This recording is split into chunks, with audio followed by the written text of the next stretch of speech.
SSC MTS GK की class में। इसमें जो पिछले कई वर्षों से जो प्रश्न बार बार रिपीट होते हैं वही कवर किए गए हैं।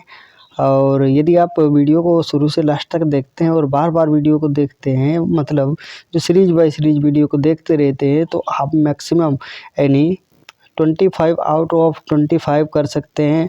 25 में से आप 20 से 22 जो नंबर होते हैं ना, कहीं नहीं जाने वाले हैं। ठीक है, तो आइए शुरू करते हैं आज की क्लास को। पहले क्वेश्चन में कहा गया है जो पीतल होती ना, पीतल के घटक कौन से होते हैं? तांबा, जस्ता। ये दो घटक पीतल के होते हैं, तांबा और जस्ता। ये से क्वेश्चन की बात करें तो ये लगभग पिछले वर्ष की बात करें तो कम से कम 20 बार तो पूछा ही गया था। ठीक है, तो इसीलिए ये क्वेश्चन हमने उठा लिया। कांसा के घटक क्या होते हैं? तांबा और टीन होती है कांसा के घटक। ठीक है, स्टेनलेस जो होता है ना, स्टील के घटक कौन से होते हैं? क्रोमियम तथा निकेल होती है। ठीक है, ये कुछ उसके क्या कहते हैं साइंस के क्वेश्चन है। उसके बाद में टॉपिक बाय टॉपिक हमने उठाए हैं, तो आप लोग ध्यान से देखिएगा और इसे लगाने की कोशिश कीजिए। स्टील धातु के घटक हैं। स्टील धातु के कौन से घटक होते हैं? लोहा तथा कार्बन जो होते हैं ना, स्टील धातु के घटक होते हैं। आगे कहा गया है डच धातु के डच जो होती है ना धातु के घटक कौन से? तांबा और जस्ता होती है डच धातु। बेल धातु के घटक क्या होती है? ये कुछ घटक दे रखे, तांबा, टीन, बेल धातु के घटक होते हैं। गन धातु के घटक कौन से? तांबा, टीन, जस्ता। एक गन होती है ना, धाएं, यही के घटक पूछे गए हैं। तो चलिए आगे देखते हैं, अगली स्लाइड पे आ जाते हैं। अगली स्लाइड क्या कहती है? जर्मन सिल्वर के घटक कौन से होते हैं? ठीक है, जर्मन सिल्वर, झूठा सोना, चौथा ठीक है, तांबा, जस्ता, निकेल इत्यादि जो होते हैं ना, तीनों घटक जो होते हैं जर्मन सिल्वर के घटक कहलाते हैं। आगे देखते हैं अगला क्वेश्चन, तांबा। ठीक है, टांका शोल्डर के घटक कौन से होते हैं? टीन तथा सीसा होती है टांका शोल्डर। आगे देखते हैं, मोनल मेटल के घटक हैं। क्या है? तांबा है, लोहा है, निकेल है। क्या है? मोनल मेटल के घटक। आगे देखते हैं, मुद्रा धातु जो कि आप सिक्के के रूप में यूज करते हैं। मुद्रा धातु के घटक कौन से होते हैं? तांबा, टीन, फास्फोरस। इससे मुद्राएं बनाई जाती हैं। कृत्रिम सोना के घटक कौन से होते हैं? झूठा सोना। ठीक है, कृत्रिम सोना के घटक क्या होते हैं? तांबा, एल्यूमिनियम से कृत्रिम सोना बनाया जाता है। शोल्डर के घटक कौन से होते हैं? शोल्डर के घटक होते हैं लेड तथा टीन। आगे देखते हैं, आगे कहा गया डुरेलियम के घटक कौन से होते हैं? एल्यूमिनियम तथा तांबा होता है। अगली स्लाइड पे आ जाते हैं, आगे देखते हैं। अगली स्लाइड के अंतर्गत इससे भी बेहतरीन जो क्वेश्चन है वो रखे हैं। आइए देखते हैं, कृत्रिम सोना हो गया था ना। आगे देखते हैं, इस स्लाइड पे आ जाते हैं 15 नंबर वाले पे। सबसे पूर्वी बिंदु कौन सा है ना? ये भूगोल का क्वेश्चन है। किसका है? ये भूगोल की स्लाइड है। अभी तो साइंस के स्लाइड चल रही थे, भूगोल पे भी ध्यान देते हैं। सबसे पूर्वी बिंदु कौन सा है? जो बालांगुल पड़ता है ना, अरुणाचल प्रदेश में। जो बालांगू है ना, अरुणाचल प्रदेश में है सबसे पूर्वी घटक। और पश्चिम की बात करें तो गुजरात के अंतर्गत पाया जाता है। ठीक है, आगे देखते हैं, सबसे पश्चिमी बिंदु कौन सा है? सरक्रीम, गुजरात के अंतर्गत आप जाएंगे तो सरक्रीम देखने को मिल जाएगा। आगे देखते, सबसे उत्तरी बिंदु कौन सा है? इंदिरा कौल, जो कि जम्मू कश्मीर में पड़ता है, इंदिरा कौल। आइए देखते हैं अगली इसी स्लाइड के अंतर्गत अगला क्वेश्चन क्या कहता है? सबसे दक्षिणी बिंदु की बात करें तो दक्षिणी बिंदु कौन सा होता है ना, कन्याकुमारी के अंतर्गत। इसके बारे में देखते हैं, इंदिरा पॉइंट, ये था इंदिरा कॉल जम्मू वाला, ये इंदिरा पॉइंट है। पिगमेलियन पॉइंट या पहले इसका नाम था, निकोबार द्वीप समूह में स्थित है। आगे देखते हैं, दक्षिणी बिंदु भूमध्य रेखा से मतलब इसकी दूरी कितनी है? 876 किलोमीटर इसकी दूरी है। आगे देखते हैं, प्रायद्वीपीय भारत का दक्षिणी नोक है केप कोरोमिन।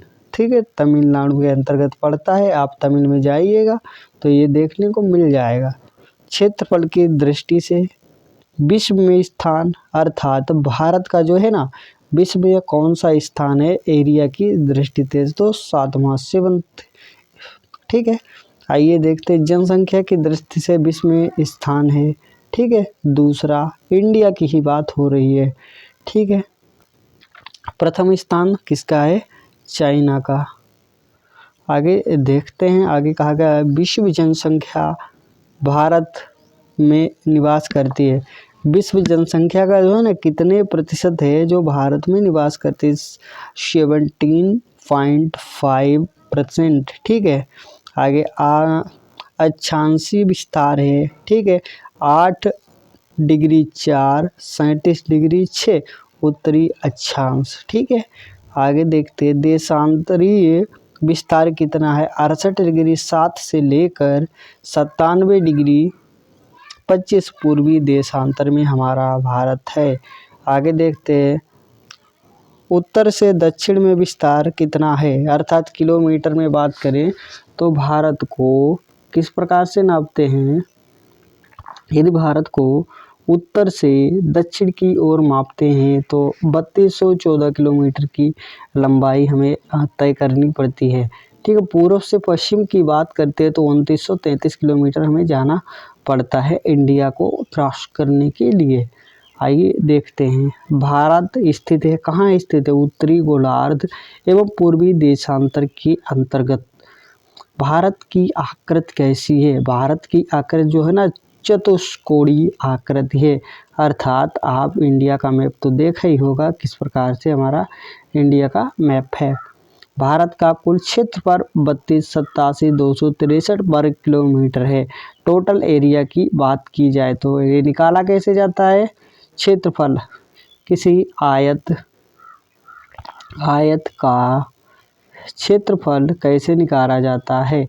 ठीक है, तो आयत का क्षेत्रफल उसकी लंबाई और गुणे चौड़ाई हो जाती है, यही उसका क्षेत्रफल होता है। लंबाई को नाप लिया जाता है और चौड़ाई को उसका एरिया निकल के आ जाता है। तो इंडिया का एरिया 32,87,263 वर्ग किलोमीटर। भारत का क्षेत्रफल संपूर्ण विश्व का क्षेत्रफल का 2.42% है।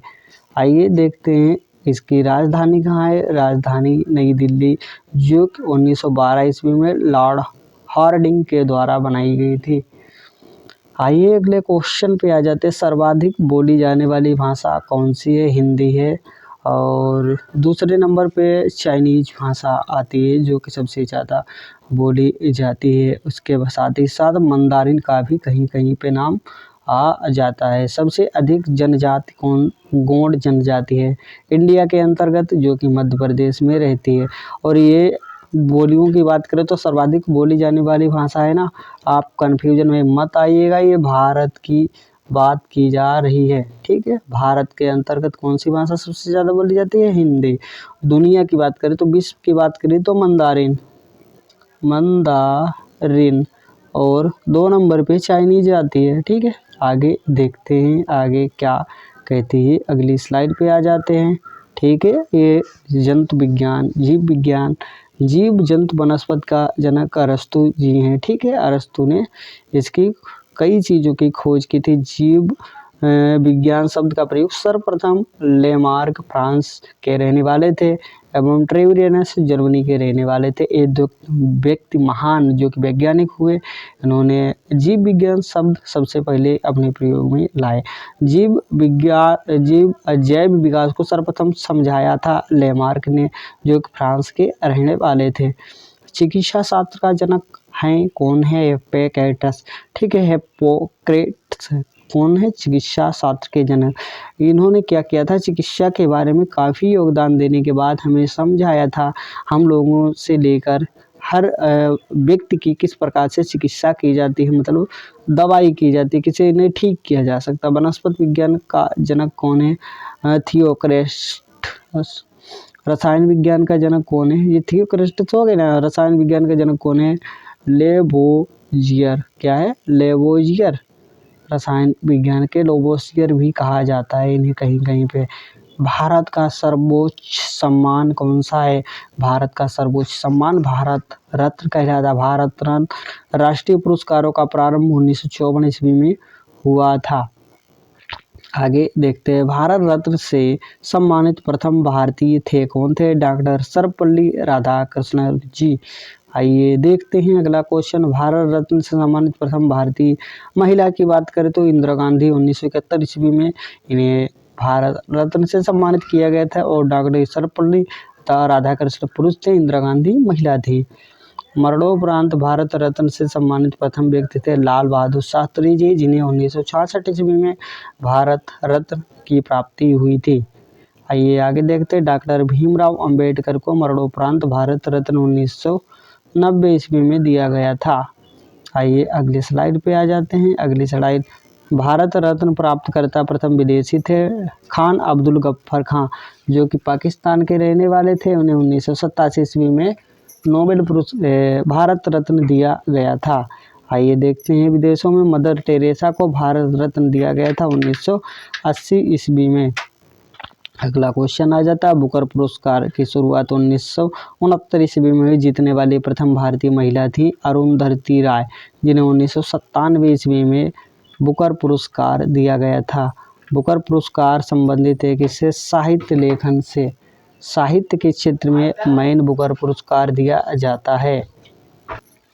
मैग्सेसे पुरस्कार दिया जाता है फिलीपींस के राष्ट्रपति जो रेमन मैग्सेसे से इनके नाम पर 1958 ईस्वी में इसकी शुरुआत की गई थी। ओके, मिलते हैं नेक्स्ट क्लास में ऐसे बेहतरीन क्वेश्चन के साथ जो कि PYQ हैं। पिछले 10 से 20 वर्षों में जो लगातार पूछे जा रहे हैं उसी प्रश्नों की बात करेंगे और सारे के सारे जितने आज तक पूछे गए हैं रिपीट करने की कोशिश करेंगे। मिलते हैं अगली क्लास में, तब तक के लिए bye, take care and love you.